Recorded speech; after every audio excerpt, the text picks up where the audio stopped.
نبی اکرم نور مجسم صلی اللہ تعالی علیہ وسلم اللہ کے محبوب مطلق ہیں۔ ہم اللہ کے بندے ہیں اور رسول کائنات کے غلام ہیں صلی اللہ علیہ وسلم۔ ہمارا ایک بہت بڑا تعارف ہے، عباد الرحمن کہا ہے اللہ تعالیٰ نے اپنے بندوں کو، ہمیں کہا ہے کہ تم بہترین امت ہو۔ اللہ کریم نے اعزازات سے نوازا ہے۔ جن لوگوں کے پاس اتنی بڑی نسبتیں ہوں، اتنے بڑے حوالے ہوں، اتنی بڑی طاقتیں ہوں، ان کے پاس ظاہری طور پر اگر لوگوں کا جتھا نہ بھی ہو اور ظاہری طور پر اگر مال و اسباب وقتی طور پر نہ بھی ہوں، اقتدار، عہدہ اور بڑے لمبے چوڑے نعرے ان کے پیچھے نام بھی لگ رہے ہوں، تو یہ بہت بڑا تعارف نہیں کہ اللہ کے بندے ہیں اور رسول کریم کے غلام ہیں؟ اور کیا یہ تعارف جینے کے لیے، زندہ رہنے کے لیے اور گردن اٹھا کر جینے کے لیے بہت بڑا تعارف نہیں؟ باوجود اتنے بڑے تعارف کے اگر کوئی بندہ کمزور باتیں کرے، کچی پکی گفتگو کرے اور وہ اپنے آپ کو بار بار مظلوم ثابت کرنے کی کوشش کرے، وہ بار بار اپنے زخم دکھائے تاکہ وہ قابل رحم قرار پائے، تو یہ باتیں ایک مومن کو، ایک مسلمان کو، اللہ کے ایک بندے کو ذرا زیبا نہیں دیتی، ذرا اچھا نہیں لگتا۔ مسلمان اعصابی طور پر، ذہنی طور پر، نفسیاتی طور پر ایک طاقتور قوم ہے۔ مسلمان وہ قوم ہے جو مرعوب نہیں ہوتی، یہ روب دکھاتی ہے، روب۔ ہم وہ لوگ ہیں کہ جن کے اکابرین سوئے بھی ہوتے تھے، نہ سوئے ہوتے تھے حضرت عمر، لیکن ان کو سوئے ہوئے دیکھ کر بھی لوگ کانپا کرتے تھے، اس لیے کہ شیر تو شیر ہی ہوتا ہے نا، وہ سویا ہو تو پھر بھی شیر ہی۔ تو میں کچھ عرصے سے اس کمی کو بڑی شدت سے محسوس کرتا ہوں کہ لوگ، یعنی کوئی شخص بھی ملتا ہے تو وہ اس لہجے میں بات کرتا ہے کہ اسے مظلوم مان لیا جائے، قابل رحم مان لیا جائے، اس کی مدد کی جائے، اس پر توجہ کی جائے۔ یہ مسلمان کی شان نہیں۔ آپ سورہ بقرہ پڑھیں گے تو قرآن مجید اصحاب صفہ کی شان بیان کرتا ہے کہ انہیں بڑی حاجت ہے، بڑے ضرورت مند ہیں۔ وہ لوگ تھے جو کئی دنوں تک روٹی نہیں کھاتے تھے، لیکن رب فرماتا ہے کہ میرے محبوب کے مدرسے کے ان طالب علموں کو جو دیکھے گا اسے محسوس ہوگا کہ یہ تو بڑے امیر لوگ ہیں۔ کیوں محسوس ہوگا؟ لا یسألون الناس الحافا، یہ لوگوں سے لپٹ کر سوال نہیں کرتے، کشکول طلب نہیں دراز کرتے، یہ اپنے پردے کو قائم رکھتے ہیں۔ خودداری، عزت نفس، وقار، خودی۔ ہمارے ہاں تیزی سے ان چیزوں کا آج جو ہے وہ یوں محسوس ہوتا ہے جیسے قحط ہو گیا ہے۔ الا ماشاءاللہ، آپ کے زخم دکھانے سے کوئی بھی آپ کا زخم نہیں بھرے گا، بلکہ میں نے تو یہ دیکھا ہے اپنی زندگی میں کہ اچھا بھلے تعلقات چل رہے ہوتے ہیں، آپ کو ذرا ضرورت پڑ جائے تو سامنے والا آنکھیں پھیر لیتا ہے، اسی وقت اس کا ماحول اور اس کے حالات خراب ہو جاتے ہیں۔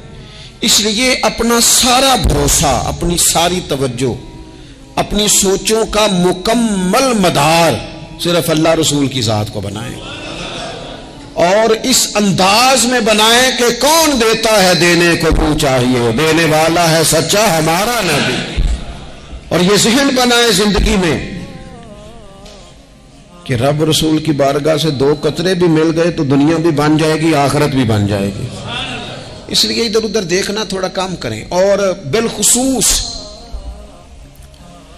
آج اپیل کروں گا، استاد اپنے شاگردوں کو، پیر اپنے مریدوں کو، باپ اپنی اولاد کو بڑی بڑی باتوں کا سبق پڑھائے، بڑی بڑی باتوں کا۔ اقبال نے شکوہ کیا ہے، اقبال کہنے لگے شکایت ہے مجھے یا رب خدا بندان مکتب سے، یہ جو انہیں کہتے ہیں کہ جناب پڑھ جاؤ گے تو روٹی اچھی ملے گی، یہ انہیں کہتے ہیں پڑھ جاؤ گے تو کار میں بیٹھو گے، پڑھ جاؤ گے تو کوٹھی بنا لو گے، یہ کیا سبق پڑھا رہے ہیں بھلا؟ ان کو تو تم بڑے بڑے باتیں بتاؤ، انہیں کہو پڑھو گے تو دنیا میں حضور کے دین کا انقلاب برپا کرو گے، تم ان کہو کہ تم پڑھو گے تو تم ایک پورا ملک چلاؤ گے، تم انقلاب برپا کرو گے، اٹھ باندھ کمر کیوں ڈرتا ہے، پھر دیکھو خدا کیا کرتا ہے۔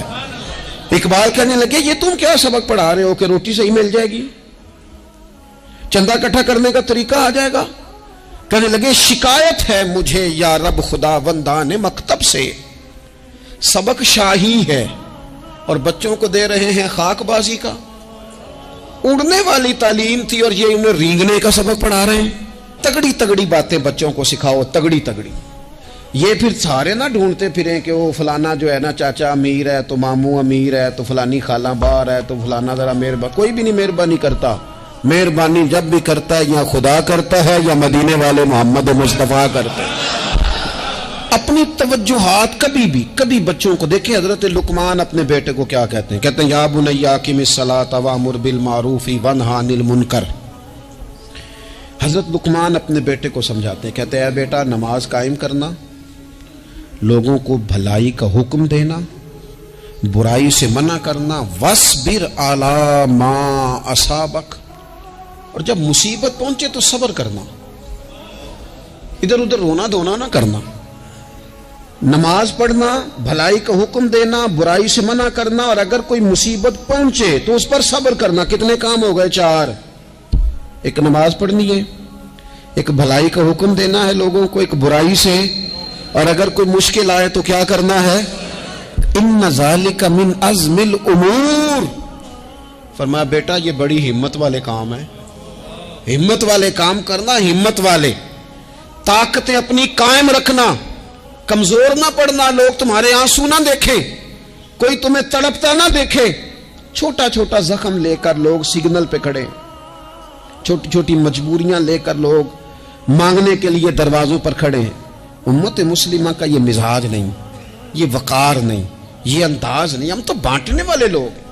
چلے مشکل آ جاتی ہے، زندگی میں ضروریات پڑ جاتی ہیں، قرضہ صحابہ بھی لے لیا کرتے تھے، لیکن یہ جو لہجے آج ہم نے اختیار کر لیے، کمزور ہو جانا، کچا پڑ جانا، غریبی کا رونا، یہ انداز اہل ایمان کا۔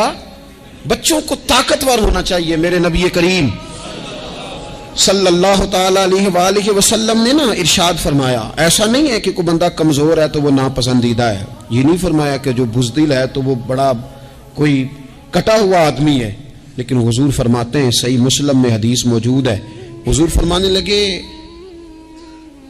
طاقتور مسلمان نا اللہ کی نظر میں بزدل مسلمان سے زیادہ پیارا ہے۔ طاقتور ہے نا، اس کی شان زیادہ ہے۔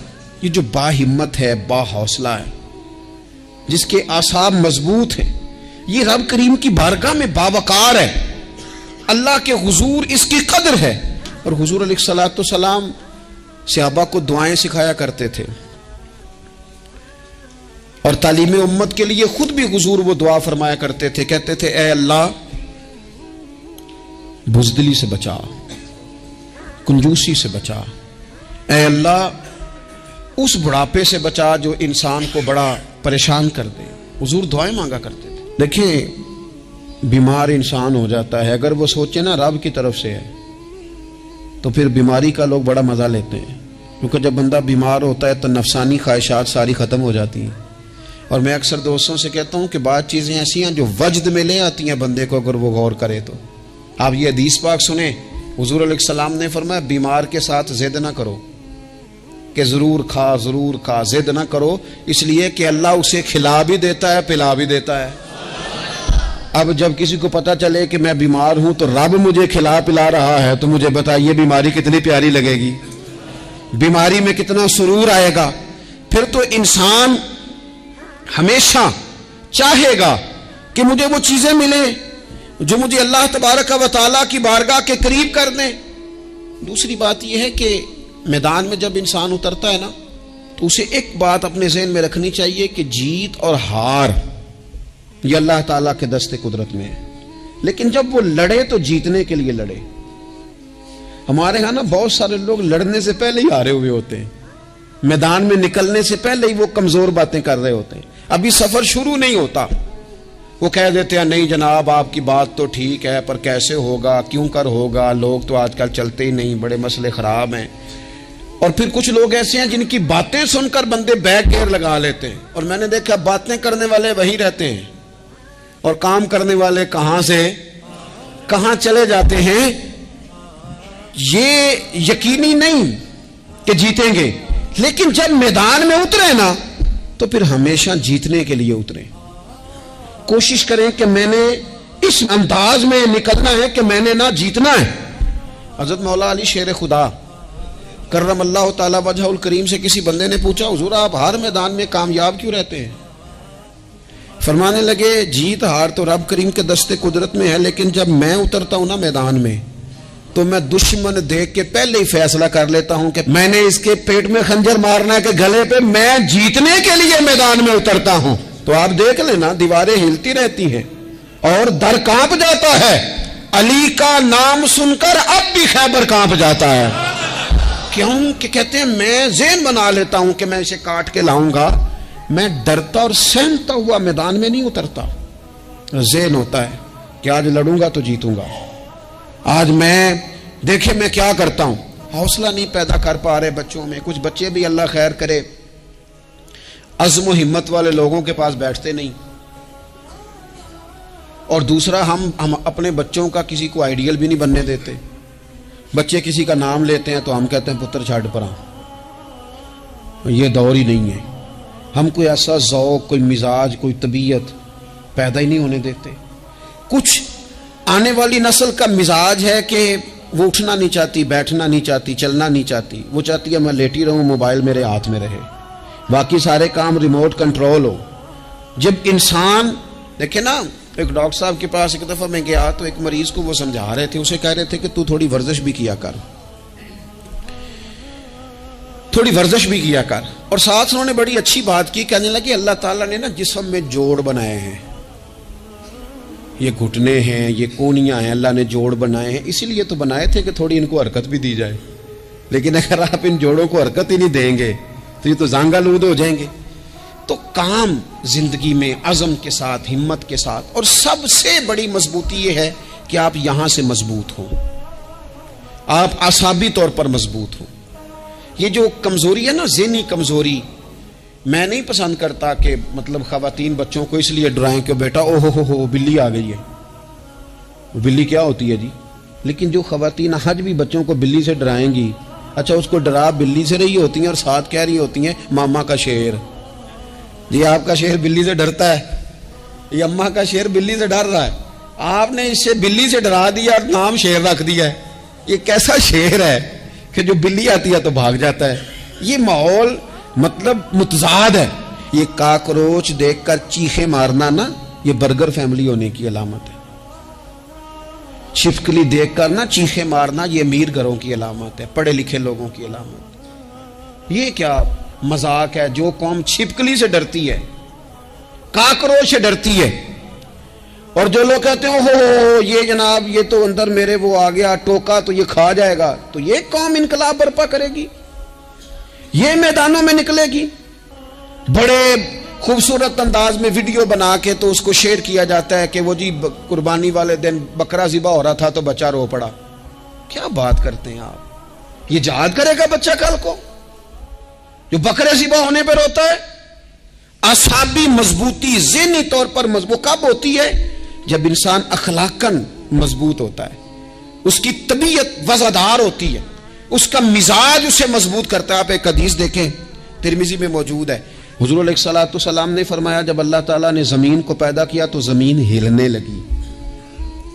تو اللہ نے پہاڑوں کو میخیں بنا کر، قلعے بنا کر زمین میں لگا دیا تو زمین ٹھہر گئی. فرشتے فوراً عرض گزار ہوئے کہ مالک تیری سب سے طاقتور مخلوق یہ پہاڑ ہے؟ فرمایا نہیں، لوہا جو ہے نا وہ پہاڑوں سے بھی طاقتور ہے، کیونکہ لوہا پہاڑ کو کاٹ دیتا ہے. یا اللہ پھر لوہا سب سے طاقتور ہے؟ فرمایا نہیں، آگ اس سے بھی طاقتور ہے. کیا آگ سب سے طاقتور ہے؟ تو فرمایا نہیں، پانی بھی ہے. کیا پانی طاقتور ہے؟ فرمایا ہوا بھی ہے، جو پانی کا رخ پھیر دیتی ہے. مسلمانوں خدا را اس سے بڑا ذوق نہیں ملے گا. میں طاقتور ہونے کا طریقہ بتا رہا ہوں.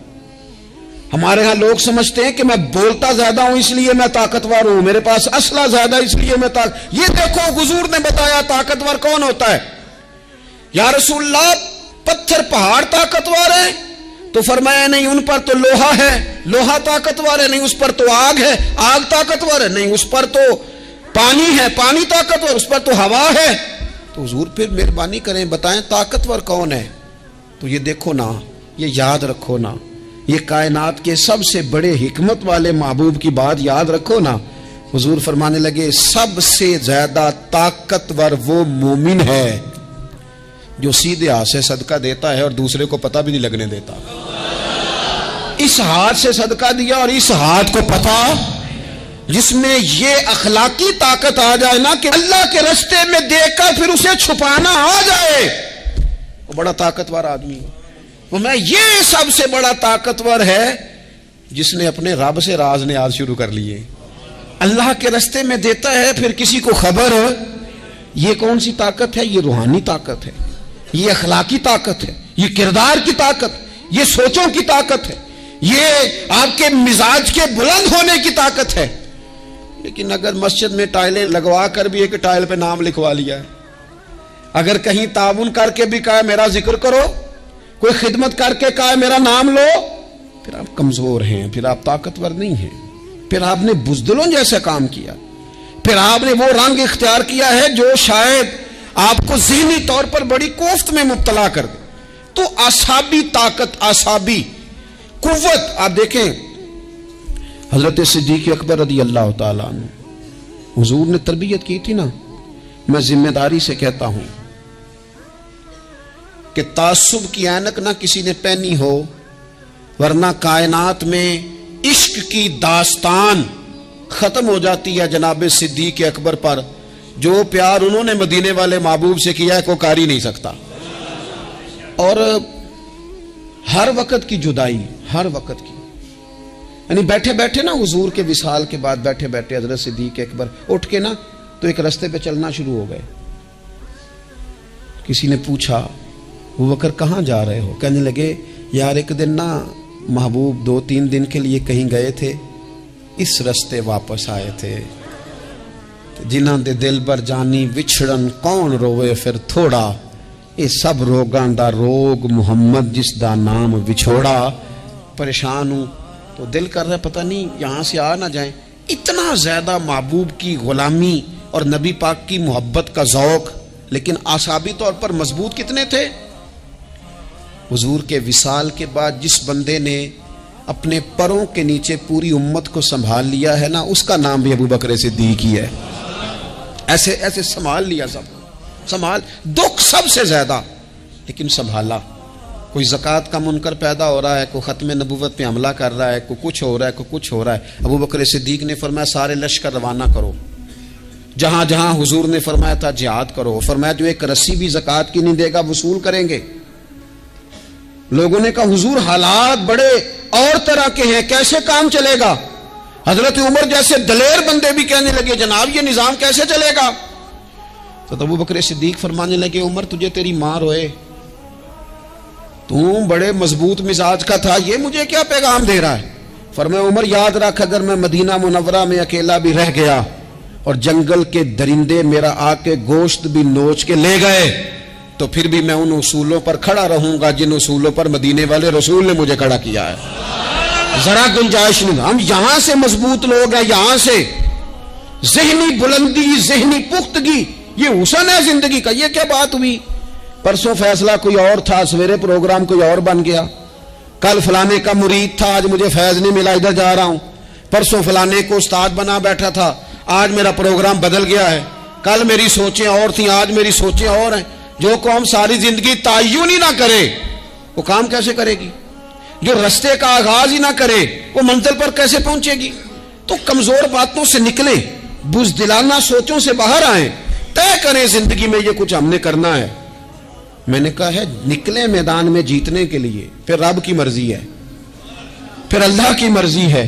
ساری زندگی صحابہ پر قرض رہا، قرضے بھی رہے، خدمتیں بھی ہوتی رہی، جہاد بھی ہوتے رہے، ڈیوٹیاں بھی ہوتی رہیں، سارے کام ہی ہوتے رہے۔ ہمارا یہ مزاج ہے ایک دو کھا گیا ہے ساری خوشیاں ہی گئیں، بس سارا کچھ ختم کر بیٹھتے ہیں۔ تو تھوڑی سی نا مضبوط دیکھیں۔ اچھا یہ حضرت ابو بکر کا حال ہے تو جناب عمر کی کیفیت کیا ہے؟ کلمہ پڑھتے ہی حضرت عمر نے فرمایا یا رسول اللہ جب آپ سچے، قرآن سچا، اسلام سچا، تو چھپ کے نماز پڑھنے کا کیا مطلب ہے؟ فرمایا ابھی تعداد ہی کوئی نہیں، 40 تو مسلمان ہیں۔ عرض کی حضور مہربانی کریں نا، آپ صرف اجازت دیں۔ 20 لوگوں کی صفیں بنا دی گئیں، ایک صف کے آگے حضرت عمر ہیں، ایک صف کے آگے حضرت امیر حمزہ ہیں۔ جناب عمر کہنے لگے چونکہ آپ اللہ کے رسول ہیں تو لہذا نماز بھی آج اللہ کے گھر میں پڑھی جائے گی۔ تو حضرت عمر بیت اللہ شریف کے بیچ کھڑے ہو کے نعرہ لگاتے ہیں، فرماتے ہیں میں عمر ہوں، تم مجھے بھی جانتے ہو، میرے باپ کو بھی جانتے ہو، تم میرا قبیلہ بھی جانتے ہو، میں نے پڑھ لیا ہے محبوب کا کلمہ۔ اب جس نے بچے یتیم کرانے ہو اور اپنی بیوی بیوہ کرانی ہو وہ آئے اور مجھے روکے۔ یہ محبوب اللہ کے ہیں اور گھر بھی اللہ کا ہے، تو نماز بھی آج اللہ کے گھر میں پڑھی جائے گی۔ جب تک انسان یہاں سے طاقتور نہیں ہوتا، پھر بات آئی سیدنا عثمان غنی کی، میں پہلا وہاں اونا رنداں تو جنہیں کھلی بغاوت کی تھی، ہے پورا قبیلہ اور طرف ہے، عثمان تیرے گھر میں مال ہے، دولت ہے، وزاداری ہے، لوگ سارے کیا کہیں گے، والد مخالف، چچا مخالف۔ حضرت عثمان غنی جیسے آدمی کو پکڑ کے باندھ دیا گیا گھر میں، پر عثمان غنی کہنے لگے میں ان بزدلوں میں سے نہیں ہوں جو محبت بھی کریں اور اظہار بھی نہ کر سکیں، جو دعویٰ بھی کریں اور پھر ان کے اندر طاقت اظہار بھی نہ ہو۔ فرمایا تم جتنا باندھ سکتے ہو باندھ لو، تم اپنی دولتیں، حکومتیں اور اپنا جاہ و جلال سنبھال کے رکھو، ہم نے تو غلامی کا فیصلہ کر لیا ہے۔ اور پھر کی غلامی انہوں نے۔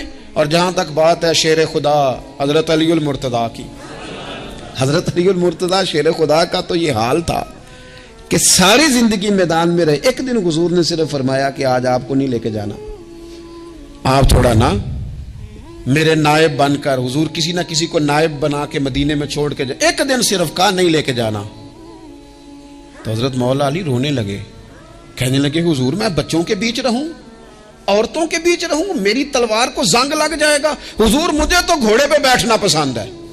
اچھا میں آپ کو ایک اور بات بھی عرض کروں، پہلے بھی میں نے کہا تھا پھر کہتا ہوں، کچھ لوگ پڑھے لکھے ہوتے ہیں بہادر نہیں ہوتے۔ حضرت علی کے علم کا بھی کمال عروج پہ اور بہادری بھی پورے عروج پہ۔ زندگی نا بہادر لوگوں کی ہوتی ہے۔ یہ شہاب الدین غوری لیٹے ہیں یہاں سوابا میں، تو کسی نے پوچھا ان سے کہ یار آپ کہاں رہتے ہیں؟ کہنے لگے میں گھوڑے کی پشت پہ ہوتا ہوں، ہمارے بچے بڑی سونی فوٹو بناتے ہیں، ان سے پوچھیں آج کل آپ کیا کرتے ہیں تو کہتے ہیں موبائل چلاتے ہیں۔ آپ کیا کرتے ہیں؟ ہم فوٹو کھینچتے ہیں۔ آپ کیا کرتے ہیں؟ کہتے ہیں وہ نا مجھے ایسا عجیب مسئلہ ہے موبائل کا کہ بچوں کی نا مطلب میں کئی دفعہ سوچتا ہوں کہ اگر انہیں کچھ 4 گھنٹے موبائل سے علیحدہ رہنا پڑا نا تو ہو سکتا ہے کہ ان کو ڈاکٹر کو بھی دکھانا پڑ جائے، اتنی کو بری حالت ہو گئی۔ مجھے ڈھیر سارے دوست کہتے ہیں جی آپ ٹیلی فون پہ ملتے نہیں۔ میں نے کہا میں پہلے ملا کرتا تھا جب تک لوگوں کی جیب میں موبائل تھا، جب سے لوگوں نے ہاتھ میں پکڑ لیا نا تو پھر تو ایک دن میں 100 نمبر ملتا ہے، تو پھر آپ کیسے موبائل پہ رہیں گے؟ پھر تو ایک ہی کام ہے، یا فون سنیں گے یا کوئی اور کام کریں گے۔ تو تھوڑی سی ہمت والی زندگی گزاریں۔ بزدلانہ باتیں، کمزور باتیں ہمارے بچوں کو بھی کمزور کر دیں گی، یہ کچھ نہیں کر سکیں گے۔ حضرت سیدنا عبداللہ بن زبیر رضی اللہ تعالیٰ عنہ، یہ مدینہ منورہ میں پیدا ہونے والے سب سے پہلے بچے ہیں۔ حضرت سیدنا ابوبکر صدیق رضی اللہ تعالیٰ عنہ کے نواسے ہیں، حضور کے پھپھو جناب صفیہ کے پوتے ہیں، اور عشرہ مبشرہ صحابی حضرت زبیر بن عوام ان کے بیٹے، شروع سے ہی بڑے بہادر تھے۔ ایک دن کچھ بچے گلی میں کھیل رہے تھے تو ایک شخص نے آ کے نا چیخ ماری، ڈرایا، سارے بچے بھاگ گئے۔ جناب عبداللہ ابن زبیر کہنے لگے کیوں بھاگتے ہو؟ اب چیخوں سے بھی ڈرو گے؟ واپس آؤ سارے، میں تمہارا امیر ہوں، آؤ ذرا اس پر حملہ کریں۔ ہم سارے بھاگے اور یہ اکیلا کھڑا رہے۔ اس پر حملہ کیا، وہ ڈرانے والا خود ڈر کے بھاگ گیا۔ تھوڑا سا نا مزاج، ذہن، طبیعت دیکھیں نا، بدتمیزی اور چیز کا نام ہے لیکن گفتگو کا مضبوط ہونا یہ اور چیز کا نام ہے۔ بچوں کو جب پوری طرح یہاں تو ہم ان کو اس قدر زیادہ کمروں میں بند رکھتے ہیں کہ جب وہ نکلتے ہیں باغی ہو جاتے ہیں، یہاں پھر یہ ہوتا ہے کہ ان کے اندر جو صلاحیتیں ہوتی ہیں وہ پوری طرح دب جاتی ہیں، وہ جو کیفیات ہوتی ہیں جو ایک مردانہ وصف میں ہونی چاہیے، ان کے اندر موجود نہیں ہوتی۔ اقبال کہتے ہیں آئین جواں مرداں حق گوئی و بے باکی، اللہ کے شیروں کو آتی نہیں روباہی۔ اور یہ جو سہمے دوست ہیں نا، بالخصوص غریب طبقے سے، ان سے میں عرض کروں گا کبھی کسی کی گاڑی دیکھ کر مروب نہیں ہونا، کبھی کسی کے مہنگے کپڑوں کے روب میں نہیں آنا، کبھی نہیں۔ حالات کے سہمے ہوئے لوگوں کو بتا دو حالات بدل جاتے ہیں، ایک جیسے نہیں رہتے۔ کبھی کمزور نہ پڑیں اور جگہ جگہ اپنے دکھ بھی نہ بتائیں، جگہ جگہ اپنے دکھ نہ بتائیں، ہمت کریں، ہمت کریں۔ اور ایک شاعر نے کہا تھا کہ با ہمت لوگ کبھی ہارا نہیں کرتے، یہاں وہ جیت جاتے ہیں، یہاں کچھ سیکھ جاتے ہیں۔ وہ نا میدانوں میں رہتے ہیں، کمزور نہ پڑیں۔ یہ جو اتنا لمبی لسٹ بن گئی ہے نا، اتنی لمبی لسٹ مانگنے والوں کی، اتنا لمبی فہرست ہو گئی ہے ہر سگنل پہ، ہر چوک میں، ہر رش والی جگہ پہ، یہ بتاتی ہے کہ لوگ اس کو آر ہی نہیں سمجھتے، کمزوری نہیں سمجھتے، طاقت والا مزاج۔ حضرت عمر بہادر تھے تو بہادر لوگوں کو پسند بھی بڑا کرتے تھے۔ حضرت عبداللہ ابن زبیر چھوٹے تھے، بچوں کے ساتھ کھیل رہے تھے، اور یہ وہی حضرت عبداللہ ابن زبیر ہیں جو بعد میں امام حسین کے قاتلوں کے سامنے ڈٹ کے کھڑے ہو گئے، اور انہوں نے اعلانیہ ان لوگوں کا بائیکاٹ بھی کیا اور ان لوگوں کے ساتھ سفارا بھی ہوئے، حضرت عبداللہ ابن زبیر۔ اور فرماتے ہیں کہ میری ماں 90 سال سے زیادہ عمر تھی حضرت اسماء بنت ابی بکر کی، جب میں نے انہیں کہا نا اماں وقت آ گیا ہے شہادت کا، تو میری اماں مجھے کہنے لگی پتر میدان میں رہنا، میدان میں بکرے کو ذبح ہوتے وقت تکلیف ہوتی ہے، جب اس کی کھال اتاری جائے پھر کوئی تکلیف نہیں ہوتی، ایسے ہی کمزور نہ پڑنا۔ ہمارے ہاں تو لوگ کہتے ہیں پتر اندروں کنڈی لے لے، ساڑی نہیں لڑائی، وہ جب ہمارے گھر آگ آئے گی پھر اسے ہم بند کریں گے، ابھی نہ تو بالکل باہر نہ نکلنا۔ کیسے قوم آگے بڑھے گی؟ جرتیں کیسے پیدا ہوں؟ اور جو کچھ کہہ نہیں سکتے وہ منوائیں گے کیسے؟ جو بات کرنے کی طاقت نہیں رکھتے وہ اپنا منوائیں گے کیسے؟ حضرت عبداللہ ابن زبیر رضی اللہ تعالیٰ عنہ اپنے دوستوں کے ساتھ گلی میں کھیل رہے تھے، جناب عمر فاروق آ گئے، حضرت عمر فاروق کا جلال تھا، بچے ان کو دیکھ کے دوڑ گئے، حضرت عبداللہ ابن زبیر کھڑے، حضرت عمر قریب آئے، کہنے لگے پتر آپ کیوں نہیں دوڑے؟ حضرت عبداللہ ابن زبیر چھوٹے سے ہیں، کہنے لگے جی کیوں میں دوڑتا، میں نے کوئی جرم کیا ہے، کوئی میں نے غلطی کی ہے، بھلا کیوں دوڑوں؟